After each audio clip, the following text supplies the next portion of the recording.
प्रिय श्रद्धालुओं, जय श्री कृष्णा, जय श्री राम, जय श्री राधे राधे, जय श्री महाकाली। इस प्रवचन में आपको श्रवण कराएंगे सूर्य नक्षत्र एवं राशियों की व्यवस्था तथा कालचक्र, लोकपाल और गंगा विर्भाव का वर्णन।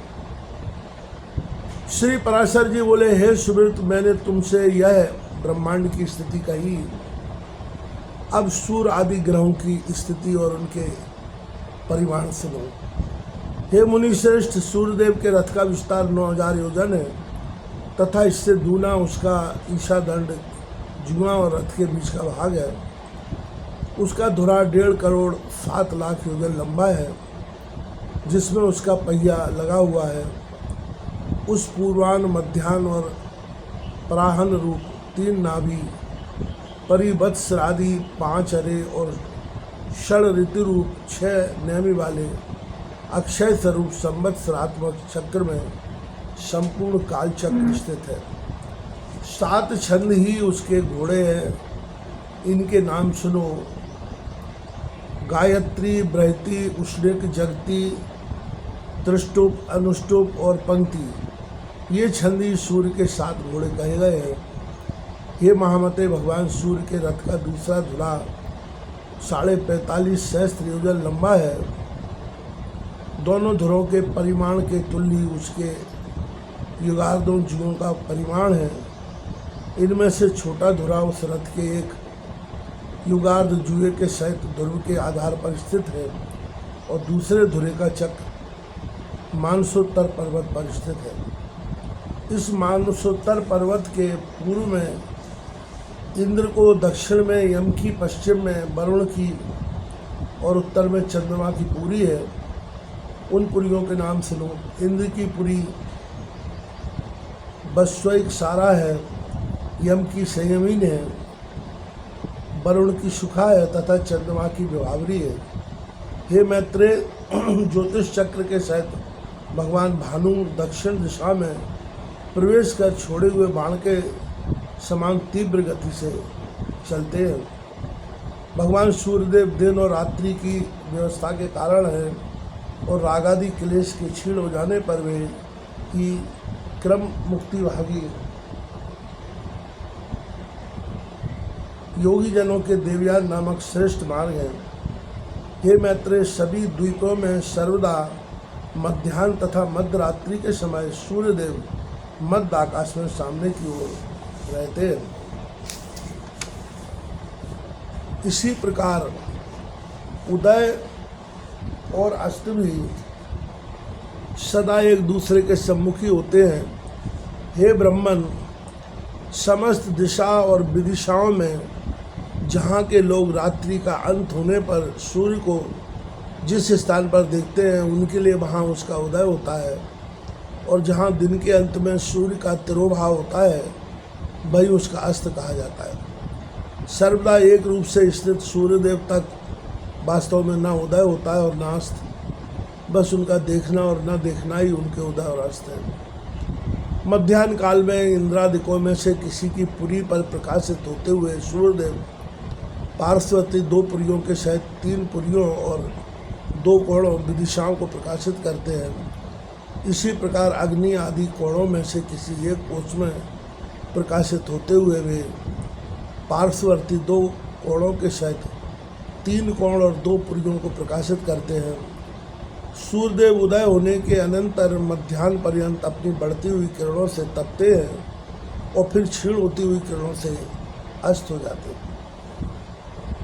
सूर्य के उदय और अस्त से ही पूर्व तथा पश्चिम दिशाओं की व्यवस्था हुई है। वास्तव में तो वे जिस प्रकार पूर्व में प्रकाश करते हैं, उसी प्रकार पश्चिम तथा पार्श्व, पर्तनी, उत्तर और दक्षिण दिशाओं में भी करते हैं। सूर्यदेव देव पर्वत सुमेरु के ऊपर स्थित ब्रह्मा जी की सभा के अतिरिक्त और सभी स्थानों को प्रकाशित करते हैं। उनकी जो किरणें ब्रह्मा जी की सभा में जाती हैं, वे उसके तेज से निरस्त होकर उल्टी लौट आती हैं। सुमेरु पर्वत समस्त द्वीप और वर्षों के उत्तर में है, इसलिए उत्तर दिशा में मेरु पर्वत पर सदा एक ओर दिन और दूसरी ओर रात रहते हैं। रात्रि के समय सूर्य के अस्त हो जाने पर उसका तेज अग्नि में प्रविष्ट हो जाता है। इसी प्रकार हे ध्वज, दिन के समय अग्नि का तेज सूर्य में प्रविष्ट हो जाता है, अतः अग्नि के सहयोग से ही सूर्य अत्यंत प्रखरता से प्रकाशित होता है। इस प्रकार सूर्य और अग्नि के प्रकाश तथा उष्णतामय तेज परस्पर मिलकर दिन रात में वृद्धि को प्राप्त होते हैं। मेरु के दक्षिणी और उत्तरी धूम्य अर्ध में सूर्य के प्रकाशित होते समय अंधकारमय रात्रि और प्रकाशमय दिन क्रमशः जल में प्रवेश कर जाते हैं। दिन के समय रात्रि के समय प्रवेश करने से ही जल कुछ ताम्रवर्ण दिखाई देता है, किंतु सूर्य अस्त हो जाने पर उसमें दिन का प्रयोग हो जाता है, इसलिए दिन के प्रवेश के कारण ही रात्रि के समय वह शुक्लवर्ण हो जाता है।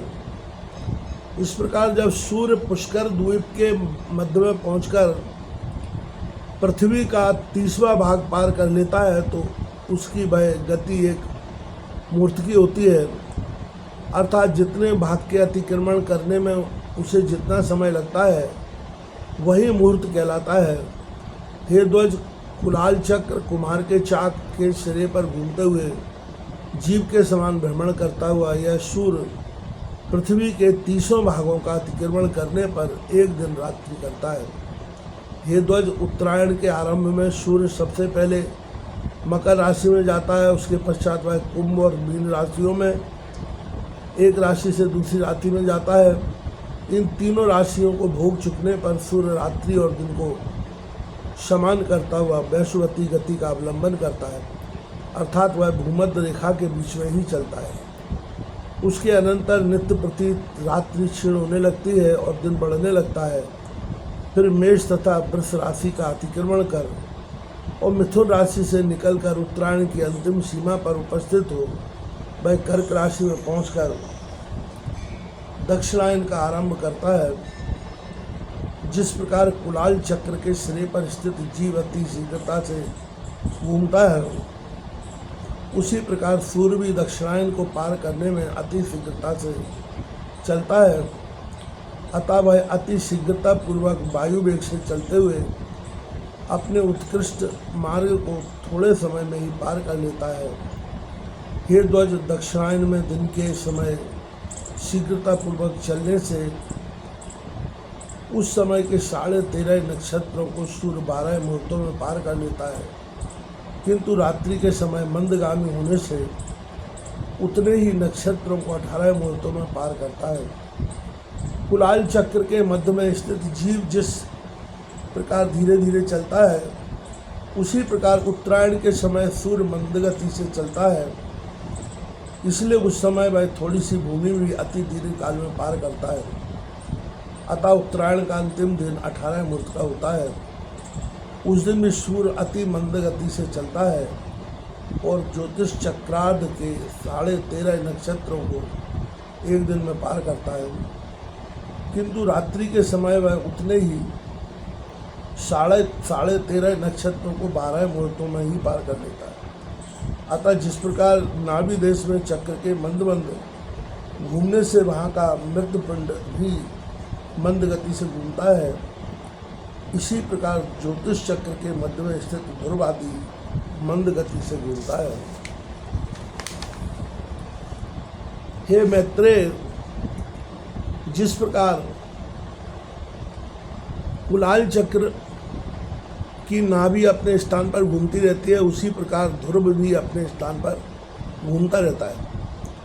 इस प्रकार उत्तर तथा दक्षिण सीमाओं के मध्य में मंडलाकार घूमते रहने से सूर्य की गति दिन अथवा रात्रि के समय मंद अथवा शीघ्र हो जाती है। जिस अयन में सूर्य की गति दिन के समय मंद होती है, उसमें रात्रि के समय शीघ्र होती है, तथा जिस समय रात्रि काल में तीव्र होती है, उस समय दिन में मंद हो जाती है।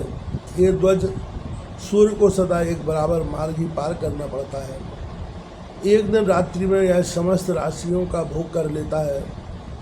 सूर्य 6 राशियों को रात्रि के समय भोगता है और 6 को दिन के समय। राशियों के परिमाणानुसार ही दिन का बढ़ना घटना होता है तथा रात्रि की लघुता दीर्घता भी राशियों के परिमाण से ही होती है। राशियों के भोगानुसार ही दिन अथवा रात्रि की लघुता अथवा दीर्घता होती है। उत्तरायण में सूर्य की गति रात्रि काल में शीघ्र होती है तथा दिन में मंद। दक्षिणायन में उसकी गति इसके विपरीत होती है। रात्रि उषा कहलाती है तथा दिन व्यष्टि प्रधान प्रभात कहा जाता है। इन उषा तथा व्यष्टि के बीच के समय को संध्या कहते हैं। इस अति दारुण और भयानक संध्या काल के उपस्थित होने पर मंदेया नामक भयंकर राक्षसगण सूर्य को खाना चाहते हैं।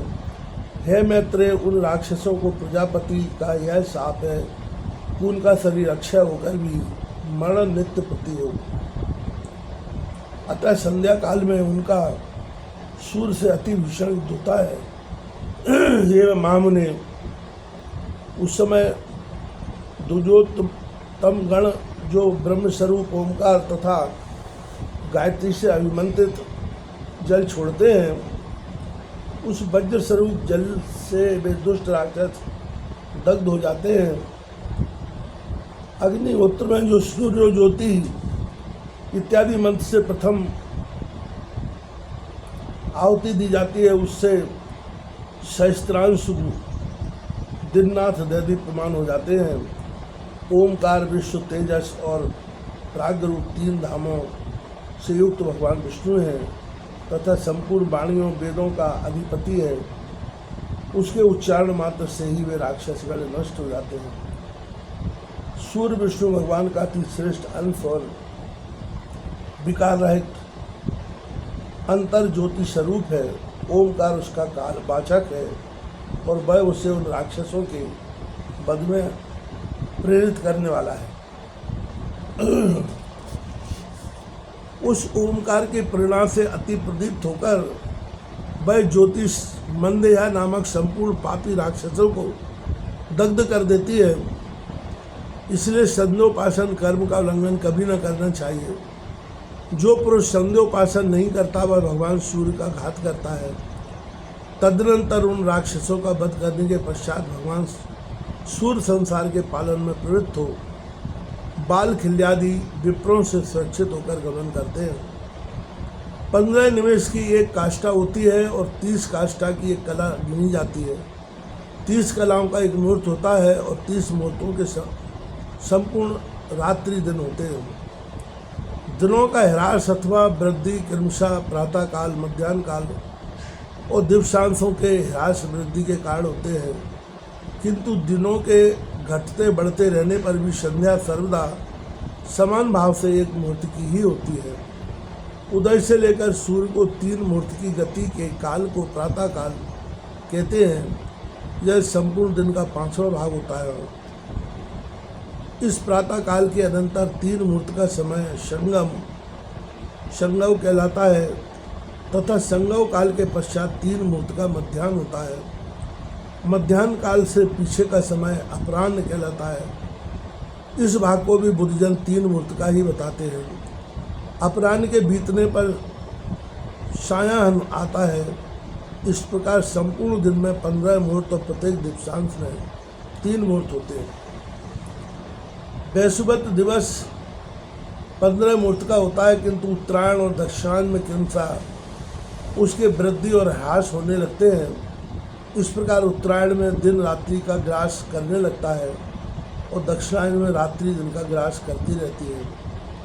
शरद और बसंत ऋतु के मध्य में सूर्य के तुला अथवा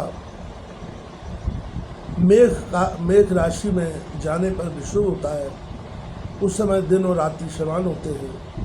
सूर्य के कर्क राशि में उपस्थित होने पर दक्षिणायन कहा जाता है और उसके मकर राशि पर आने से उत्तरायण कहलाता है। हे ब्राह्मण, मैंने जो 30 मुहूर्त के एक रात्रि दिन कहे हैं, ऐसे 15 रात्रि दिवस का एक पक्ष कहा जाता है, जो 2 पक्ष का एक मास होता है। 2 सौर मास की एक ऋतु और 3 ऋतु का एक अयन होता है। तथा 2 अग्नि मिलकर ही 1 वर्ष कहे जाते हैं।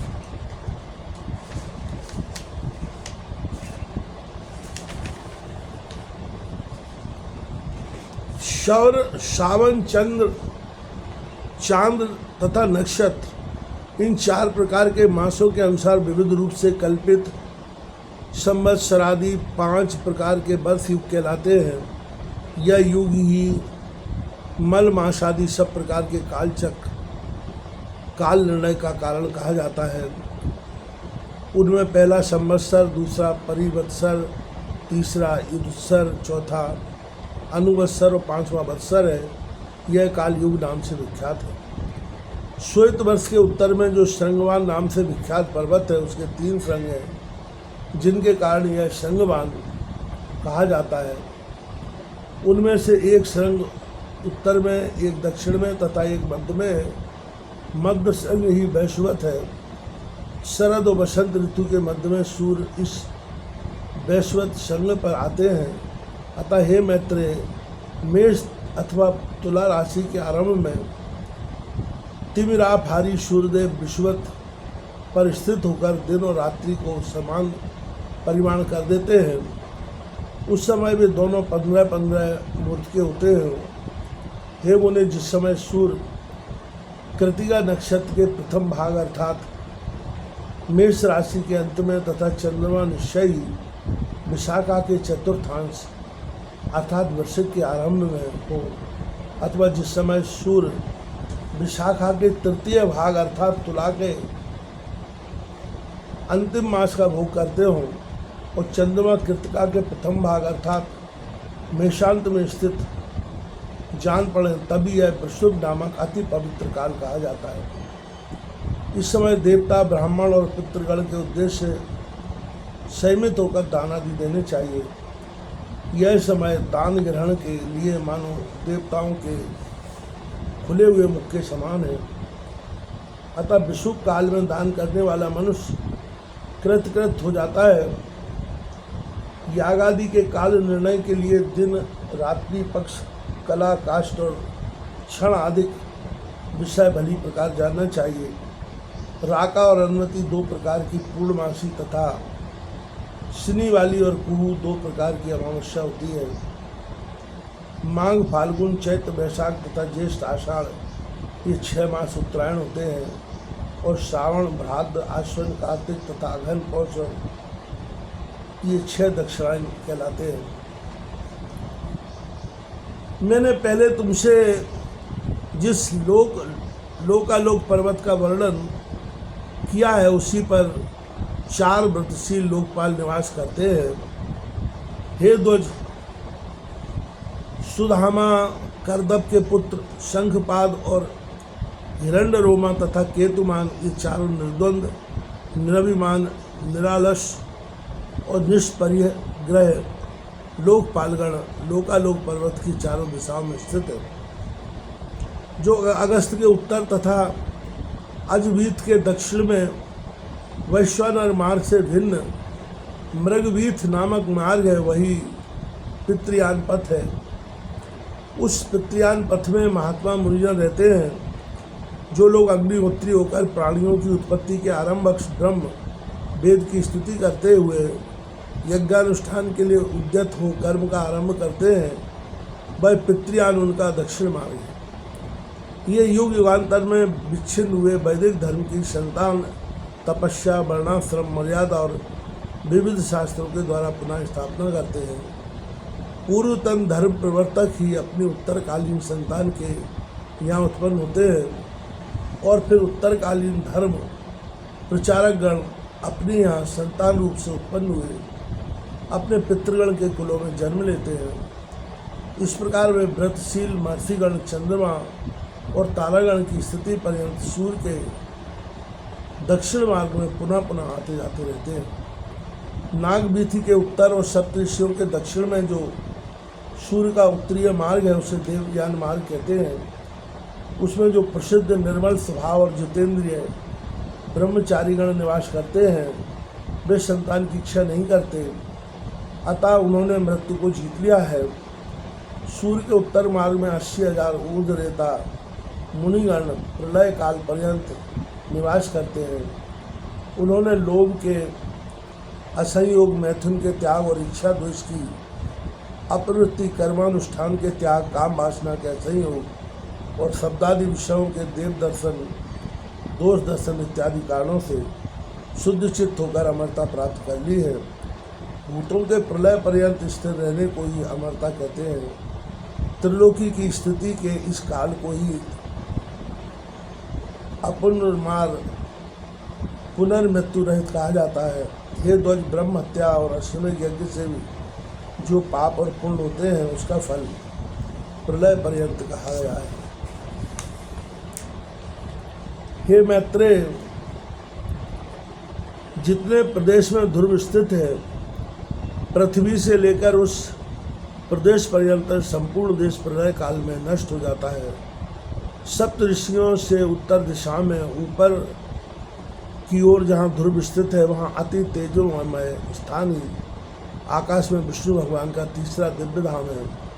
हे विप्र, पूर्ण पाप के क्षीण हो जाने पर दोष पंक शून्य शयतात्मा मुनिजनों का यही परम स्थान है। पाप पुण्य के निवृत्त हो जाने तथा देह प्राप्ति के संपूर्ण कारणों के नष्ट हो जाने पर प्राणी मात्र जिस स्थान पर जाकर फिर शोक नहीं करते वही भगवान विष्णु का परम पद है। जहाँ भगवान की समान ऐश्वर्यता से प्राप्त हुए योग द्वारा सतेज होकर धर्म और ध्रुवादि लोग साक्षीगण निवास करते हैं, वही भगवान विष्णु का परम पद है। हे मैत्रेय, जिसमें यह भूत, भविष्यत और वर्तमान चराचर जगत ओतप्रोत हो रहा है वही भगवान विष्णु का परम पद है। जो तल्लीन योगी जनों को आकाश मंडल में दैदीप्यमान सूर्य के समान सबके प्रकाशक रूप से प्रतीत होता है तथा जिसका विवेक ज्ञान से ही प्रत्यक्ष होता है वही भगवान विष्णु का परम पद है। हे ध्वज, उस विष्णु पद में ही सबके आधारभूत परम तेजस्वी ध्रुव स्थित है तथा ध्रुवजी में समस्त नक्षत्रों में मेघ और मेघों में वृष्टि आश्रित है। हे महामुने, उस वृष्टि से ही समस्त सृष्टि का पोषण और संपूर्ण देव मनुष्यादि प्राणियों की पुष्टि होती है। तदनंतर गौ आदि प्राणियों से उत्पन्न दुग्ध और घृत आदि की आहुतियों से परितुष्ट अग्निदेवी प्राणियों की स्थिति के लिए पुनः वृष्टि के कारण होते हैं। इस प्रकार विष्णु भगवान का यह निर्मल तृतीय लोक ध्रुवी त्रिलोकी का आधारभूत और वृष्टि का आदि कारण। हे ब्रह्मन, इस विष्णु पद से ही देवांगनाओं के अंगराग से पांडुरवर्ण हुई सी सर्व पापाप हरणी श्री गंगा जी उत्पन्न हुई है। विष्णु भगवान के वाम चरण कमल के अंगूठे के नख रूप स्रोत से निकली हुई गंगा जी को ध्रुव दिन रात अपने मस्तक पर धारण करते रहते हैं।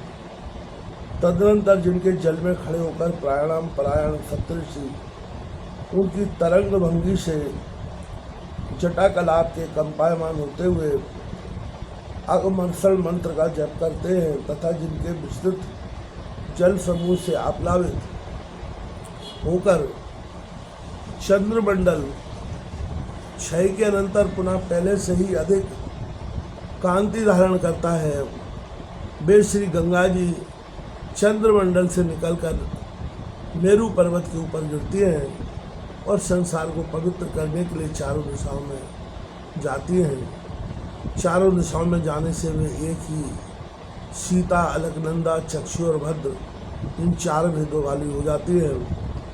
जिसके अलकनंदा नामक दक्षिणीय भेद को भगवान शंकर ने अत्यंत प्रीतिपूर्वक 100 वर्ष से भी अधिक अपने मस्तक पर धारण किया था, जिसने श्री शंकर के जटा कलाप से निकलकर पापी सगर पुत्रों के अस्थि चूर्ण को आप लाभित कर उन्हें स्वर्ग में पहुंचा दिया। हे मैत्रेय, जिसके जल में स्नान करने से शीघ्र समस्त पाप नष्ट हो जाते हैं और अपूर्व पुण्य की प्राप्ति होती है, जिसके प्रभाव में पुत्रों द्वारा पितरों के लिए श्रद्धापूर्वक किया हुआ एक दिन का तर्पण उन्हें 100 वर्षों तक दुर्लभ तृप्ति देता है। हे ध्वज, जिसके तट पर राजाओं ने महायज्ञों से यज्ञेश्वर भगवान पुरुषोत्तम का यजन करके यह लोक और स्वर्ग लोक में परम सिद्धि लाभ की है, जिसके जल में स्नान करने से निष्पाप हुए यतिजनों ने भगवान केशव में चित्त लगाकर अत्युत्तम निर्वाण पद प्राप्त किया है, जो अपना श्रवण, इच्छा, दर्शन, स्पर्श, जलपान, स्नान तथा यशोगान करने से ही नित्य प्रति प्राणियों को पवित्र करती रहती है, तथा जिसका गंगा गंगा ऐसा नाम 100 योजन की दूरी से ही उच्चारण किए जाने पर जीव के 3 जन्मों के संचित पापों को नष्ट कर देता है। त्रिलोकी को पवित्र करने में समर्थ वह गंगा जिससे उत्पन्न हुई है, वही भगवान का तीसरा परम पद है।